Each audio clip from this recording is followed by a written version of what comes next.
Audiolibros en 15 minutos.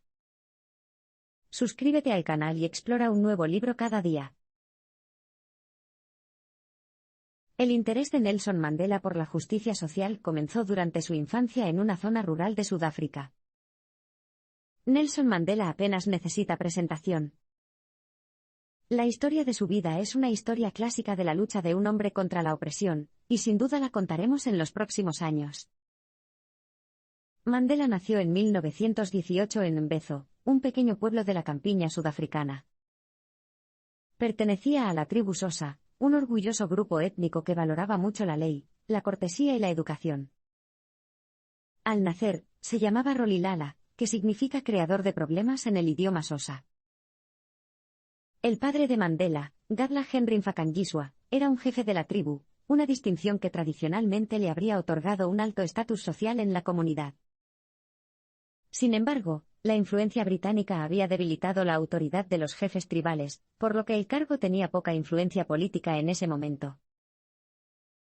Además, los británicos podían expulsar a cualquiera que amenazara su autoridad, porque cada jefe tenía que ser ratificado por el gobierno. El padre de Mandela era muy testarudo y a menudo los desafiaba, y no pasó mucho tiempo antes de que los británicos le revocaran su condición de jefe. Cuando el padre de Mandela murió, otro regente de la tribu, Jongintawa, se ofreció a ser el guardián de Mandela. Esto acabaría teniendo un gran impacto en su vida. Cuando era niño, Mandela solía asistir a las reuniones tribales en la corte del regente, donde se enteraba de la difícil situación de su pueblo. Una de las figuras más destacadas fue el jefe Joyi, un jefe anciano de linaje real que se opuso a la supremacía blanca. El jefe Joyi enseñó que las tribus vecinas habían vivido en paz hasta que llegaron los europeos blancos y sembraron las semillas del conflicto. El hombre blanco, dijo, era codicioso y robó tierras que deberían haberse compartido, destruyendo la unidad de las tribus. Más adelante en su vida, Mandela se enteraría de que las lecciones de historia del jefe Joyi no siempre habían sido correctas. Sin embargo, influyeron dramáticamente en su vida, le abrieron los ojos a la injusticia social.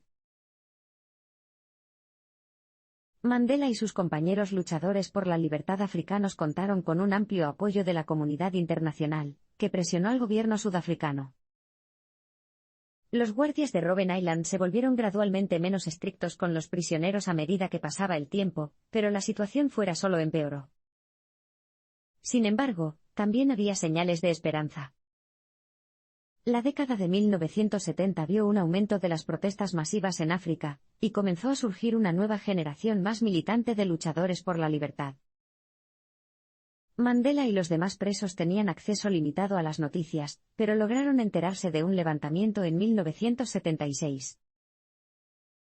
En junio de ese año, 15.000 escolares de Soweto, una zona urbana de Johannesburgo, se reunieron para protestar contra la legislación que exigía que las escuelas enseñaran la mitad de sus cursos en Afrikaans, un idioma que la mayoría de los niños africanos no querían aprender.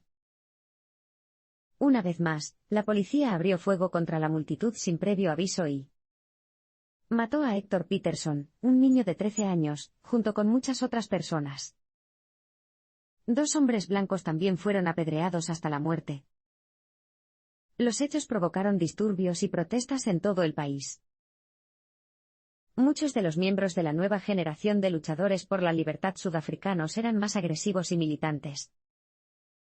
Los que fueron declarados culpables y enviados a Robben Island consideraron a Mandela y a los demás presos de Rivonia como moderados. Muchos de los jóvenes luchadores por la libertad formaban parte del movimiento de la conciencia negra.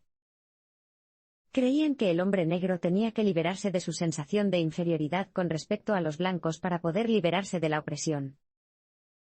Mandela admiraba su militancia, pero pensaba que su enfoque exclusivo en la negritud era inmaduro. Los levantamientos sudafricanos de finales de la década de 1970 recibieron una amplia cobertura en los medios de comunicación internacionales, y la gente de todo el mundo se enfureció cada vez más por el apartheid. Las campañas y eventos de Liberen a Mandela estaban surgiendo en todo el mundo. En 1980, el Johannesburg Saturday Post publicó un artículo con el título Liberen a Mandela, que incluía una petición que los lectores podían firmar. El artículo provocó un debate nacional sobre la liberación de Mandela. El gobierno sudafricano y los luchadores por la libertad finalmente comenzaron a negociar cuando ambos aceptaron que la violencia era excesiva. A principios de la década de 1980, la lucha solo se estaba volviendo más sangrienta. ¿Dónde acabaría? La violencia parecía estar fuera de control, arrastrando con ella a la sociedad. Había que hacer algo. En 1981, las fuerzas de defensa de Sudáfrica allanaron las oficinas de la ANC en Maputo, Mozambique, y mataron a 13 personas. El MK, que se había vuelto más violento en ese momento, tomó represalias. En mayo de 1983, detonaron un coche bomba frente a una instalación militar en Pretoria como venganza y mataron a 19 personas. Mandela se dio cuenta de que, sin negociaciones, la situación solo se volvería más caótica. El ANC había mantenido que no negociaría con el gobierno racista, pero Mandela empezó a darse cuenta de que era necesario. Después de que el gobierno declarara nuevamente el estado de emergencia, en 1986, Mandela solicitó una reunión con Cobie Coetsee, el ministro de Defensa. Sorprendentemente, se concedió la solicitud y lo llevaron a la casa privada del ministro en Ciudad del Cabo. Coetsee preguntó a Mandela qué se necesitaría para evitar que el ANC utilizara tácticas violentas. Este fue el primer paso de las negociaciones. Luego, en mayo de 1988, Mandela y un comité de funcionarios estatales comenzaron a celebrar una serie de reuniones secretas. En diciembre del año siguiente, Mandela se reunió con el nuevo presidente, F. W. de Klerk. De Klerk se comprometió a fomentar la paz, y escuchó atentamente lo que Mandela tenía que decir. En febrero de 1990, de Klerk anunció que levantaría la prohibición impuesta a la ANC, que técnicamente seguía siendo una organización ilegal, que contaba con un amplio apoyo en todo el país. También accedió a liberar a todos los presos políticos que habían sido encarcelados por actividades no violentas. El mismo día, de Klerk se reunió con Mandela y le dijo que lo liberarían. Mandela fue puesto en libertad en 1990, recibió el Premio Nobel de la Paz y continuó su labor política. Nelson Mandela fue puesto en libertad el 11 de febrero de 1990. Para los sudafricanos, sin embargo, la libertad aún estaba muy lejos. Mandela había estado recluido en una prisión de baja seguridad en las afueras de Ciudad del Cabo desde 1988. Allí tenía su propio espacio vital, que servía como una especie de punto intermedio entre la libertad y la prisión. El día de su liberación, se suponía que llevarían a Mandela desde la casa hasta la puerta principal en automóvil, pero un presentador de televisión le pidió que recorriera la última parte del trayecto. Mientras se dirigía hacia la puerta con su esposa a su lado, levantó el puño y la multitud gritó. Más tarde ese mismo día, pronunció un discurso desde el balcón del ayuntamiento, ante una multitud masiva. Gritó a Mandla, que en Xhosa significa poder, y la multitud respondió gritando Ngawethu, que significa para nosotros. A la tarde siguiente, Mandela dijo a los periodistas que haría cualquier cosa que el ANC considerara conveniente. No vio ningún conflicto de intereses entre apoyar la lucha militante del ANC y seguir adelante con las negociaciones. El ANC respondería a la paz con paz. Sin embargo, la relación entre el gobierno y el ANC seguía siendo tensa. En diciembre de 1992, los ejecutivos del ANC decidieron entablar una serie de conversaciones bilaterales secretas con el gobierno. En la primera, se decidió que todos los partidos que obtuvieran más del 5% en las elecciones generales deberían tener una representación proporcional en el gabinete. Eso significaba que el ANC tendría que trabajar junto con el Partido Nacional, lo que provocó controversia dentro del ANC. El 27 de abril de 1994, se celebraron las primeras elecciones no racializadas en Sudáfrica. el ANC obtuvo el 62,6% de los votos. Poco antes, Mandela recibió el Premio Nobel de la Paz. Mandela comenzó a desafiar a la autoridad cuando era estudiante en Fort Hare. Al joven Mandela le gustaban las actividades físicas como las peleas con palos, pero también era introvertido. También fue la primera persona de su familia en ir a la escuela, donde comenzó su compromiso de por vida con el aprendizaje y la educación. La escuela del pueblo a la que asistió Mandela era totalmente británica. Los estudiantes aprendieron exclusivamente sobre la historia, la cultura y las instituciones británicas. La cultura africana simplemente nunca se mencionó en el aula. Por lo tanto, Mandela aprendió la historia de su propio pueblo de la mano de los ancianos de la corte del regente. En ese momento, era estándar que los africanos tuvieran un nombre en inglés además del nombre normal. La señorita Ndigane, la maestra de Mandela, eligió la de Mandela para él, Nelson. Mandela nunca supo el motivo de su elección, pero sospechó que podría estar relacionado con el gran capitán de barco británico, Lord Nelson. Mandela estudió con mucha diligencia. Tanto es así que terminó su certificado de primer año en el Lealtown College en 2 años en lugar de 3. Luego, en 1937, se trasladó al Fort Hare College, donde estudió inglés, antropología, política, administración nativa y derecho. También fue en Fort Hare donde comenzó a desafiar a la autoridad. Una noche, Mandela y algunos de sus compañeros comenzaron a discutir la falta de representación de los estudiantes de primer año en el comité de la Cámara de Representantes, y decidieron elegir su propio comité de la Cámara de Representantes que respondiera mejor a sus intereses. Mandela y sus amigos se juntaron entre los estudiantes de primer año y obtuvieron un apoyo masivo. Luego le dijeron al alcaide que si las anulaba, renunciarían, lo que causaría un gran disgusto a sus seguidores novatos. Al final, lo lograron, el alcaide permitió que el comité se pusiera de pie. Al año siguiente, sin embargo, las cosas no salieron muy bien. En su segundo año, Mandela apoyó firmemente el boicot estudiantil y acabó siendo expulsado por ello. Terminada su estancia en Fort Hare, decidió mudarse a Johannesburgo y conseguir un trabajo. La labor política de Mandela comenzó en Johannesburgo. Johannesburgo era una ciudad bulliciosa cuando Mandela llegó en 1941. No lo sabía en ese momento, pero en Johannesburgo haría amigos para toda la vida que lucharían con él contra la opresión. Mandela comenzó a trabajar como vigilante nocturno en una mina de oro. Para él, la mina de oro era un poderoso símbolo de la opresión blanca. Miles de africanos trabajaban como esclavos todos los días, en una enorme empresa capitalista que solo beneficiaba a los propietarios blancos. Sin embargo, su verdadero objetivo era convertirse en abogado. Un día, uno de los primos de Mandela se ofreció a llevarlo a casa de alguien que pudiera ayudarlo, Walter Sisulu. Sisulu dirigía una agencia inmobiliaria especializada en proporcionar viviendas a africanos. Él y Mandela llegarían a ser muy cercanos y la pareja enfrentaría muchas dificultades juntos. Sisulu consiguió que Mandela consiguiera un puesto como empleado en uno de los bufetes de abogados más grandes de Johannesburgo, donde trabajó mientras estudiaba una licenciatura en Derecho en la Universidad de Sudáfrica.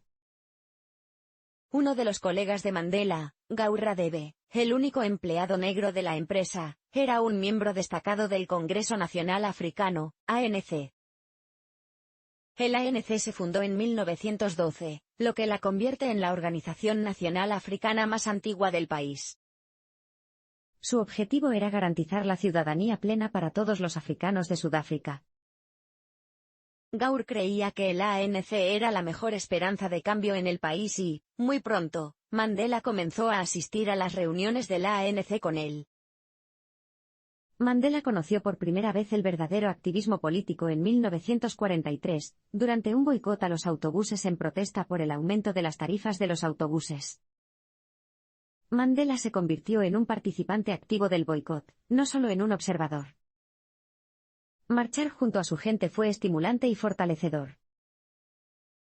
En su naciente vida política, Mandela también entabló amistad con otros activistas, como Tony O'Dowd, Harold Walpe y varios miembros del Partido Comunista. Estas conexiones resultarían vitales en su lucha posterior contra el apartheid. El ascenso al poder del Partido Nacional marcó el comienzo del apartheid. La casa de Walter Sisulu en Johannesburgo se convirtió en un punto neurálgico para los miembros de la ANC y los intelectuales africanos. Una de las personas que frecuentaba la casa era Anton Lembede, un destacado abogado que tendría un gran impacto en Mandela. Lembede argumentó que África pertenecía legítimamente a los negros. Pidió a los hombres africanos de todas las tribus que se unieran y afirmaran su derecho a la tierra. La recuperación de la tierra acabaría con las normas e ideales occidentales que habían llevado a muchos africanos a internalizar profundos sentimientos de vergüenza por su cultura, lo que básicamente curaría un complejo de inferioridad que se extendía a toda la cultura.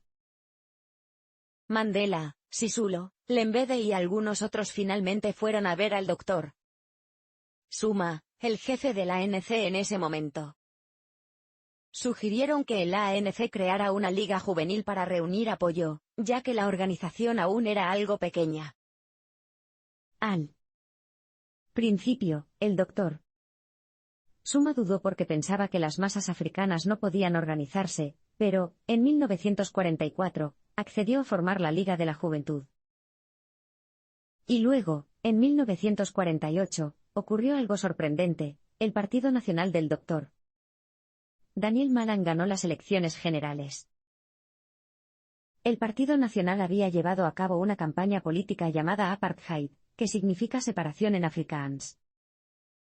Ganaron las elecciones con lemas extremadamente racistas, como Die Kaffir op sy plek, la palabra con N, en su lugar. Tan pronto como Malan llegó al poder, comenzó a implementar una serie de actos que pusieron en práctica el apartheid. Una de las primeras fue la Ley de Áreas Grupales, que estipulaba que los diferentes grupos raciales tenían que permanecer en áreas estrictamente separadas. La Liga Juvenil contraatacó y organizó un Día Nacional de Protesta, en el que instaron a todos los trabajadores africanos a quedarse en casa. El Día Nacional de Protesta tuvo lugar el 26 de junio de 1950. Fue un éxito, ya que fortaleció tanto el movimiento como el compromiso de Mandela con la lucha. Gracias a la protesta y a la campaña Defiance, una iniciativa política similar, el número de miembros de la ANC aumentó a 100.000 en solo un año. A medida que las tácticas del Partido Nacional se hicieron más duras, Mandela vio la necesidad de recurrir a la violencia. El Día Nacional de Protesta fortaleció a la ANC, pero también ilustró el poder del Partido Nacional, que no hizo más que intensificar sus esfuerzos por aplastar la resistencia. Tras la protesta, el Partido Nacional aprobó la Ley de Supresión del Comunismo. Luego lo usaron para perseguir a Mandela. El 30 de junio de 1950, Mandela fue arrestado por violar la ley. Debido al papel que había desempeñado en la planificación y ejecución de las protestas del año anterior, el gobierno lo perseguía desde hacía tiempo. Se produjeron manifestaciones masivas en las calles de Johannesburgo cuando Mandela y los demás acusados comparecieron por primera vez ante el tribunal. El 2 de diciembre del mismo año, todos fueron declarados culpables de comunismo estatutario y sentenciados a 9 meses de prisión. Sin embargo, la sentencia fue suspendida durante 2 años, lo que permitió a Mandela continuar con su trabajo. En agosto de 1952, Mandela fundó su propio bufete de abogados. Se centró en ayudar a los africanos, muchos de los cuales ahora necesitaban desesperadamente ayuda legal. Se había vuelto ilegal que los africanos viajaran en autobuses solo para blancos, bebieran de las fuentes de solo para blancos o incluso cruzaran las puertas de solo para blancos. Cuando compareció ante el tribunal, Mandela se mostró desafiante. En un juicio, por ejemplo, logró liberar a una clienta al avergonzar a su empleador blanco. El empleador había acusado a su criada negra de haberle robado la ropa de su señora. Así que Mandela recogió una parte de la evidencia, un par de sus bragas. Las presentó ante el tribunal y luego preguntó si eran de ella. Avergonzada, dijo que no, y el caso fue desestimado posteriormente. A medida que la situación empeoraba, Mandela y Sisulu llegaron a creer que las leyes cada vez más severas del Partido Nacional solo podían ser respondidas con violencia. Sisulu intentó viajar en secreto a China para preguntar al gobierno si les proporcionarían armas, pero los líderes de la ANC no tardaron en enterarse, lo que provocó un acalorado debate sobre el uso de la violencia en el ANC. El gobierno persiguió a Mandela y a los demás líderes de la ANC a medida que la situación empeoraba. Mandela fue arrestado en su casa el 5 de diciembre de 1956. La orden de arresto lo acusaba de Ogberaad, el término en afrikáans para alta traición. Durante mucho tiempo había esperado que el gobierno tomara una medida mayor contra el ANC, y ahora por fin había llegado. El gobierno afirmó que tenía pruebas de que Mandela había planeado actos violentos en la campaña Defiance. También arrestaron a casi todos los demás líderes de la campaña. Desde el principio quedó claro que los argumentos de la fiscalía eran débiles. El testigo estrella fue Solomon Ngubase, un hombre que cumplía una condena por fraude. Afirmó que había asistido a una reunión de la ANC en la que los líderes habían decidido enviar a Walter Sisulu a la Unión Soviética para adquirir armas para una lucha armada. Durante el contrainterrogatorio de Ngubase, la defensa estableció que no era miembro de la ANC ni tenía un título universitario, como había afirmado. Esto supuso un duro golpe para la fiscalía.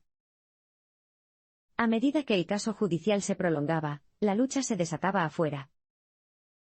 La gravedad de la situación realmente se hizo evidente el 26 de marzo de 1960, cuando ocurrió una tragedia en la ciudad de Sharpeville. Allí, miles de africanos se reunieron alrededor de una comisaría de policía local para manifestarse en contra de las leyes de pases, que exigían que todos los africanos llevaran consigo libretas cuando salieran del vecindario designado. La policía se asustó y abrió fuego contra la multitud sin previo aviso. Murieron al menos 69 personas, la mayoría de las cuales recibieron disparos en la espalda cuando trataban de huir. Más de 50.000 personas se reunieron en Ciudad del Cabo para protestar por los tiroteos. Estallaron disturbios y el gobierno declaró el estado de emergencia, suspendiendo el habeas corpus. Sin embargo, el caso judicial dio un mejor giro. Si bien el Estado había proporcionado miles de páginas de material, el juez dictaminó que las pruebas de un complot violento eran insuficientes y todos los acusados fueron absueltos. Tras el juicio, la lucha de la ANC pasó a la clandestinidad y Mandela creó el MK. Mientras Mandela y sus amigos estaban en prisión en espera de juicio, decidieron que era hora de pasar las cosas a la clandestinidad. Mandela sabía que no había tiempo para celebrar su liberación, el ANC tenía que contraatacar rápidamente y tenía que cambiar de táctica.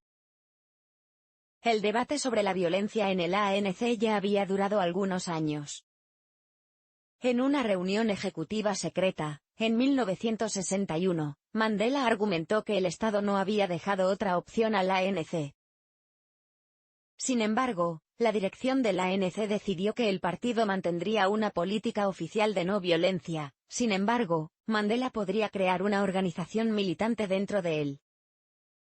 La nueva ala militante del ANC recibió el nombre de Umkhonto we Sizwe, que significa la lanza de la nación. Se llamaba MK para abreviar. El MK empezó por utilizar el sabotaje. Mandela nunca había disparado un arma contra nadie en su vida, pero comenzó a estudiar todo lo que pudo sobre la guerra de guerrillas, el sabotaje y la revolución. También se mudó a la granja Liliesleaf en Rivonia, un pequeño suburbio de Johannesburgo que había sido comprado por el movimiento. La granja Liliesleaf sirvió como refugio y campo de entrenamiento para el MK, y fue allí donde Mandela practicó su tiro y aprendió a usar explosivos. Él y los demás miembros del MK acordaron utilizar primero el sabotaje, ya que tenía la menor probabilidad de sufrir lesiones y requería menos mano de obra. Así que, en diciembre de 1960, detonaron bombas caseras en varios edificios gubernamentales y centrales eléctricas de Johannesburgo. También empezaron a distribuir un manifiesto declarando la llegada del MK. Las explosiones sorprendieron al gobierno, que, tramando represalias, también redobló sus esfuerzos. El gobierno persiguió a Mandela a medida que la lucha se hacía más intensa. Para entonces, el gobierno estaba dispuesto a hacer cualquier cosa para atrapar a Mandela, que se había convertido en una figura icónica del movimiento. Finalmente lo capturaron el 5 de agosto de 1962, cuando regresaba a la granja Liliesleaf después de una reunión secreta del MK. Luego lo llevaron a prisión, donde se unió a él Sisulu, quien también había sido arrestado. El primer día que Mandela compareció ante el tribunal, él, su esposa y muchos de los espectadores usaron karoses de piel de leopardo, un atuendo tradicional Xhosa. En su primer discurso, declaró que tenía la intención de llevar a juicio al gobierno, y que no se sentía moralmente obligado por las leyes, ya que las había aprobado un parlamento por el que no podía votar. Luego relató varios casos en los que el gobierno había rechazado los intentos del ANC de resolver sus problemas por medios oficiales. El ANC no vio otra opción que la violencia. La principal prueba de la fiscalía era un plan de acción de 6 páginas tomado de Liliesleaf Farm que implicaba a Mandela y a los demás por haber planeado el MK. El documento dejaba claro que serían declarados culpables. El juicio atrajo una gran atención internacional, y en muchos periódicos se publicaron extractos del discurso que Mandela pronunció el día del veredicto. Se celebraron vigilias en ciudades de todo el mundo. El 12 de junio de 1964, Mandela fue declarado culpable de todos los cargos, pero la presión internacional sobre Sudáfrica ayudó a salvarle la vida. Un grupo de expertos de la ONU, por ejemplo, aconsejó que se concediera una amnistía a todos los que se opusieran al apartheid. Los cargos contra Mandela normalmente conllevaban la pena de muerte, pero, en cambio, su sentencia final fue cadena perpetua. Mandela y sus compañeros de prisión mantuvieron su resistencia en la cárcel. Tras el juicio, Mandela fue llevado a Robben Island, donde pasaría los siguientes 20 años de su vida. La vida cotidiana era muy sombría en Robben Island. Todos los días se arrojaban piedras del tamaño de una pelota de voleibol en el patio de la prisión, y los presos tenían que triturarlas hasta convertirlas en grava con pequeños martillos. Hacía un calor abrasador. Mandela pertenecía a la clase de presos a los que se mantenía bajo el más estricto control. Solo se le permitía una visita y una carta cada 6 meses. Su correspondencia también estaba fuertemente censurada, apenas podía leer las cartas que recibía de Winnie, su esposa. La peor parte de la prisión era la reclusión en régimen de aislamiento, que se podía imponer a los presos por las infracciones más leves. Bastaba con no permanecer de pie en la celda cuando entraba un guardia. La prisión estaba diseñada para romperlos emocionalmente, por lo que mantuvieron el espíritu de resistencia para sobrevivir sus días. Cuando a todos los presos, excepto a los indios, se les dieron pantalones cortos, Mandela exigió ver al director de la prisión, ya que consideró que era indecente que un africano llevara pantalones cortos. Tras 2 semanas de protesta, los guardias cedieron. La victoria fue pequeña, pero importante de todos modos. Los presos también enfrentaron muchos otros desafíos. Les resultaba difícil conseguir libros y revistas, y todo lo relacionado con la política o las noticias estaba estrictamente prohibido. Afortunadamente, los guardias no eran especialmente brillantes. Un preso consiguió un ejemplar de The Economist porque los guardias asumieron que trataba sobre economía. Luego, en 1966, los presos decidieron iniciar una huelga de hambre para protestar por las condiciones de vida de la prisión. Finalmente, los guardias se unieron a ellos. Las autoridades penitenciarias se dieron cuenta de que la huelga era demasiado para la prisión, por lo que aceptaron las demandas de los presos. La rebelión había demostrado ser contagiosa.